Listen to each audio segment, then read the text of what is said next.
Tax बचाने का हो टेंशन या फिर पेचीदे टैक्स नियमों की उलझन, अटका हो रिफंड या मुश्किल में फंसा हुआ आपका रिटर्न। हर मुश्किल सवाल का आसान जवाब है टैक्स गुरु, जहां आप न सिर्फ अपना टैक्स बचाते हैं बल्कि हम टैक्स की उलझनों को सुलझाने के गुर भी आपको सिखाते हैं। नमस्कार, मैं हूं लक्ष्मण राय और अभी जो मैंने वादे किए उसे पूरा करने में आज हमारी मदद करेंगे जानी मानी टैक्स एक्सपर्ट गौरी चड्ढा। गौरी, आपका स्वागत है हमारे स्टूडियो में। और इस शो में बहुत कुछ रहने वाला है, इसलिए कहीं जाइएगा नहीं अगले आधे घंटे तक, क्योंकि हम बताएंगे 31 मार्च से पहले निपटा लेने होंगे वो कौन से जरूरी काम, वरना भरना पड़ेगा भारी जुर्माना। मार्च की सैलरी पर टैक्स कटौती का संकट, जानेंगे कैसे वापस पाएं कटी हुई सैलरी। क्या इस साल के लॉन्ग टर्म कैपिटल गेंस को पुराने शेयर के बदले कर सकते हैं एडजस्ट? इन सारे मुद्दों पर बातचीत करेंगे, लेकिन सबसे अहम बात वह 31 मार्च की जो तारीख होती है, ये कारोबारी साल की अंतिम तारीख है, अंतिम दिन होता है और हर टैक्स पेयर्स के लिए ये तारीख काफ़ी महत्वपूर्ण होता है। तो ये तारीख इसलिए महत्वपूर्ण है क्योंकि कई सारे काम आपको निपटा लेने होते हैं, कई सारे काम के लिए डेडलाइन होती है कि 31 मार्च तक आपको कर लेना है। तो कौन कौन से काम है गौरी, समझ लेते हैं। गौरी, 31 मार्च हमारे दर्शकों के लिए कितना इंपॉर्टेंट है? बिल्कुल लक्ष्मण, देखिए 31 मार्च से पहले काफ़ी सारे काम हमको करने होते हैं और यूजुअली हमें क्या ध्यान रहता है, टैक्स सेविंग इन्वेस्टमेंट्स करनी है। इसके अलावा हम सब कुछ भूल जाते हैं। तो इन्वेस्टमेंट्स तो करनी ही है अगर आपको ओल्ड रिजीम में बेनिफिट लेना है, 80C का, 80D का और जो भी तमाम आपको बेनिफिट्स लेने हैं। अगर आप ओल्ड रिजीम में जाना चाहते हैं तो इन्वेस्टमेंट्स आपको 31 से पहले करनी ही है। लेकिन इसी के साथ साथ आपको सबसे पहले अपना आधार को पैन से लिंक करना है। अगर आप न्यूज़ देख रहे होंगे, न्यूज़पेपर पढ़ रहे होंगे, इनकम टैक्स की ट्विटर हैंडल को फॉलो कर रहे होंगे, हर जगह देखेंगे तो रिमाइंडर्स भरे पड़े हैं हर जगह कि आधार को पैन से लिंक कर लीजिए। अभी भी बहुत लोगों ने नहीं किया है, तो जो लोग कर चुके हैं वो औरों की मदद करें, और जिन्होंने नहीं किया है या जो लोग इससे अवेयर नहीं है या खुद से नहीं कर पा रहे हैं, उनकी हेल्प करके उनका आधार से पैन लिंक करा दें।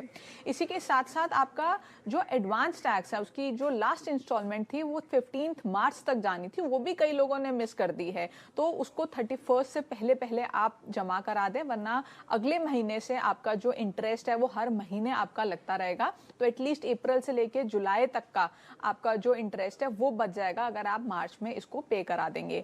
इसी के साथ साथ आपकी अपडेटेड रिटर्न आपने अगर फाइल नहीं की है और आपको करनी है अपडेटेड रिटर्न, तो आप उसको फाइल कीजिए। साथ में 12B एक फॉर्म होता है जो आपको अपने एम्प्लॉयर को सबमिट करना होता है। अगर आपने वो शुरू में नहीं किया, जब आपने जॉब चेंज की थी तब अगर आपने नहीं किया तो आप अब कर सकते हैं अगर आप करना चाहते हैं। अगर आप नहीं करना चाहते तो कोई दिक्कत नहीं, आपको 2 फॉर्म 16 मिलेंगे और उसके बेसिस पे आप अपनी रिटर्न भर देंगे। हालांकि बहुत सारी चीज़ें जिनको आपको करना है 31 मार्च से पहले, अगर आपने नहीं किया है तो, लेकिन अधिकांश चीज़ें जैसा गौरी बता रही थी, मुझे लग रहा था कि उन लोगों का ही बचा होगा जो थोड़े से सुस्त रहते हैं कि चलो तारीख नज़दीक आएगी तब हम कर लेंगे। लेकिन गौरी, ये जो पैन आधार लिंक का मामला है, इतना कॉम्प्लिकेटेड होता है क्या कि हर बार इनकम टैक्स को डेडलाइन एक्सटेंड करनी पड़ जाती है, या कई लोग नहीं भरते हैं, या फिर वैसे ही लोग बहुत एक्टिव नहीं रहते हैं? देखिए लक्ष्मण, कॉम्प्लिकेटेड तो खैर बिल्कुल भी नहीं है। 2 मिनट का काम है आधार को पैन से लिंक करना। लेकिन हम इंडियंस की एक हैबिट बन चुकी है कि हम जब तक वो लास्ट डेट तक नहीं आती और वो पेनल्टी इंपोज नहीं होती तब तक हम कोई काम नहीं करते। तो सरकार को ये करना पड़ रहा है। हालांकि हम देखते आ रहे हैं हर जैसे ही वो लास्ट डेट आती है, लास्ट डेट और बढ़ जाती है, लेकिन इस बार मुझे उम्मीद नहीं है। हालांकि कई सारे स्टेट्स के लिए कुछ एग्जम्पशन दिए गए, जम्मू कश्मीर जैसे स्टेट्स के लिए। बिल्कुल, वो एग्जम्पशन अलग है, लेकिन जब हम बाकी स्टेट्स की बात करते हैं तो उनके लिए तो कंपलसरी है। और ज्यादातर लोग जो इनकम टैक्स रिटर्न फाइल करते हैं, अपना ई वेरिफिकेशन करते हैं, वो कर भी चुके होंगे। लेकिन फिर भी बहुत सारे लोग हैं, मैं तो कहती हूँ, जो अभी तक नहीं कर पाए। हालांकि 31 मार्च एक और जो हमारे दर्शक हैं, सीनियर सिटीजन काफ़ी ज़्यादा होते हैं, उनके लिए भी प्रधानमंत्री व्यय वंदन योजना जो है उसके तहत जो आपको छूट मिलती है, और उसके लिए इन्वेस्टमेंट की आखिरी तारीख भी 31 मार्च होती है। तो पेनल्टी नहीं लगेगी, लेकिन इस तारीख का याद रखिएगा तो आप ज़्यादा टैक्स बचा पाएंगे इसके तहत निवेश करके। चलिए अब शुरू करते हैं सवाल जवाब का सिलसिला।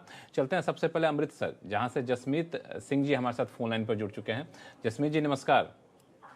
नमस्कार सर। नमस्कार लक्ष्मण जी। कैसे हैं आप? गौरी जी नमस्कार। ठीक है सर, ठीक है जी। बताएं टैक्स सर, मेरा क्या क्वेश्चन मदद करे है आपकी? हाँ जी, हाँ। मेरा बेटा, उसकी उम्र 21 साल की है। तो उसे, वो एक स्टूडेंट है जी। अच्छा। उसे IIT जेईई में ऑल इंडिया रैंक 22nd लाने के लिए इंस्टीट्यूट की तरफ से 8 लाख रुपए का रिवॉर्ड मिला है जी। अरे वाह, बहुत बहुत बधाई हो पहले तो आपको और आपके बच्चे को। Thank you sir, thank you sir, thank you जी। और इस 8 लाख के रिवॉर्ड पे इंस्टीट्यूट ने कोई TDS नहीं काटा है, और उसके अलावा इंस्टीट्यूट में पढ़ते हुए उसने अपने इंजीनियरिंग कॉलेज में पढ़ते हुए इंटर्नशिप पे उससे 3 लाख की इनकम हुई है, जिसके ऊपर कंपनी ने 10% टीडीएस काट के उसको दिया है। और मैं ये जानना चाहता हूँ कि जो 8 लाख की से मिली है रिवॉर्ड मिला है, उसके ऊपर टैक्स लगेगा कि नहीं, इनकम टैक्स लगेगा कि नहीं? ठीक है, देखिए सबसे पहले तो हमें ये समझना ज़रूरी है कि जो आपके बेटे को रिवॉर्ड मिला है उसकी नेचर क्या है। अगर तो वो स्कॉलरशिप है, जो मुझे आपकी बातों से नहीं लग रहा कि वो स्कॉलरशिप है, अगर तो वो स्कॉलरशिप है आपकी उनके अपनी एजुकेशन को स्पॉन्सर करने के लिए, फर्दर एजुकेशन, हायर एजुकेशन को स्पॉन्सर करने के लिए, तो वो टैक्सेबल नहीं होगी। लेकिन यहाँ पे स्कॉलरशिप होना नहीं चाहिए क्योंकि है बच्चे नहीं, पास कर चुका है, जेई में जा रहा है। बिल्कुल स्कॉलरशिप नहीं है, तभी मैंने मेंशन किया। आपने रिवॉर्ड बोला और मुझे भी ये रिवॉर्ड ही लग रहा है, यानी कि प्राइस मनी है उनका। तो इसके ऊपर हालांकि टीडीएस कटना चाहिए था, टीडीएस नहीं कटा है, तो आपको अपनी पॉकेट से इस पे 30% का टैक्स जो है वो जमा कराना होगा। 30% का टैक्स जमा कराना। बड़ा भरकम है जस्मिन जी। हाँ जी। हाँ, तो ये आपको अपनी रिटर्न भरते वक्त, और इनफैक्ट आप जब जुलाई में रिटर्न भरेंगे तब आपको जमा कराएंगे तो आपके ऊपर इंटरेस्ट भी लग जाएगा। तो आप एडवांस टैक्स कैलकुलेट करके अभी से मार्च के महीने में ही जमा करा दीजिए। अच्छा, मान लिया ये प्राइज मनी नहीं है, स्कॉलरशिप है, तो वहाँ पे क्या प्रावधान तो होता है? उस केस में आपका ये पूरा एग्जेम्प्ट हो जाएगा। अगर ये स्कॉलरशिप है हायर एजुकेशन के लिए, आपकी एजुकेशन की जो फीस है उसको केटर करने के लिए, लेकिन वो यहाँ इस केस में है नहीं। चलिए चलते हैं महाराष्ट्र, जहां से बल्लारपुर से हमारे साथ बाबूलाल पटेल जी फोन लाइन पर जुड़ चुके हैं। बाबूलाल जी नमस्कार, बताएं क्या सवाल आपके पास?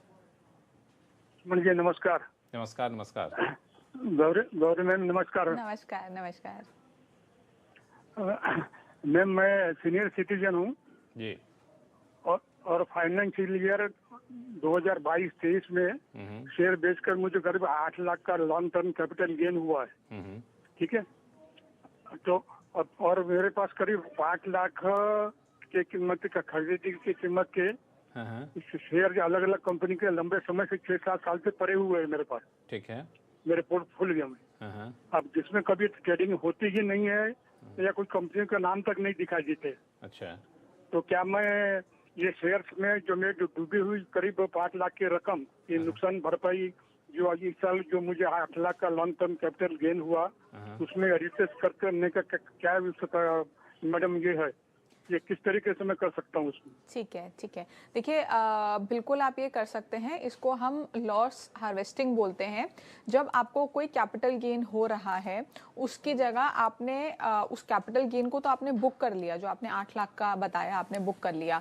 अब 31 मार्च से पहले अगर आप कुछ लॉस भी बुक कर लेते हैं तो वो आप उस लॉन्ग टर्म कैपिटल गेन से एडजस्ट कर पाएंगे। अब मान लीजिए कि आपने 8 लाख का गेन किया, 8 लाख का लॉस किया, तो आपके ऊपर कोई टैक्स तो बना नहीं। लेकिन अगर आप ये लॉस को बुक करते हैं अगले फाइनेंशियल ईयर में, यानी कि 31 मार्च के बाद, तो आपका ये जो लॉस है ये उस साल में जाएगा और ये आगे कैरी फॉरवर्ड होता रहेगा जब तक आप इसको एडजस्ट नहीं करते 8 साल के विद इन। तो मेरी एडवाइस ये है कि 31 मार्च से पहले पहले उस लॉस को भी बुक कर लीजिए, ताकि आपको जो गेन हुआ है उसके ऊपर आपको कोई टैक्स ना देना पड़े। आपके समस्याओं का समाधान हो गया? नहीं सर, पूछना ये था, ये जो कंपनी को मुझे लास्ट बुक करना है, वो कंपनी को मैंने लेटर तक लिखा हुआ 2-3 बार, वो कोई जवाब देने को तैयार नहीं हो। तो ये आपके डीमैट में है या आपके पास फिजिकल शेयर सर्टिफिकेट है? नहीं, डीमैट में ही है। मेरा डीमैट के पोर्टफोलियो में पड़े हुए हैं, वो ऐसे 6-7 साल से पड़े हुए कम ज्यादा। फिर कंपनी को लिखने की जरूरत है? तो फिर आपको दिक्कत कहाँ आ रही है उसको सेल करने में? मैंने सेल तो हो ही नहीं रहा ना मैम। मेरे पास सिर्फ परचेस किया हुआ ये अमाउंट है मेरे पास, उसका परचेस प्राइस ही है सिर्फ मेरे पास। नहीं, वो तो बात ठीक है आपके पास परचेज किया हुआ है, लेकिन अगर सेल होते रहे तो अपने आप लॉस दिखता है, लेकिन सेल ही नहीं हो पा रहे तो कैसा करें उसको? नहीं, आपके डीमैट में अगर वो दिख रहा है तो वो सेल क्यों नहीं हो पा रहा है? नहीं मैम, उसको वो जो अपना BSE और NMCC के जो इसके ऊपर में जो ट्रेडिंग होता है, वहाँ सिर्फ नाम ही दिखते हैं, वो कुछ ट्रांजेक्शन है ही नहीं उसमें कुछ। अच्छा, ऐसा तो कंपनी डिलिस्ट हो गई होगी। नहीं, कंपनी डिलिस्ट होगी तो फिर आपको उसमें दिखेगी नहीं, डिलिस्ट तो नहीं हुई है। अगर कंपनी वहाँ पे दिख रही है तो डिलिस्ट नहीं हुई है। ऐसा ना करें कि एक बार ब्रोकिंग फर्म जो इनके जो बिल्कुल ब्रोकर्स उनसे उनसे आप कांटेक्ट कांटेक्ट करें, करिए। उनके हेल्पलाइन पे बात करें। एक बार ये लेटर लिखने के बजाय उनके जो आपके हेल्पलाइन नंबर होते हैं, टोल फ्री नंबर्स होते हैं ट्रेडिंग आवर्स में, उनसे एक बार बात कीजिए, वो इसका समाधान देंगे।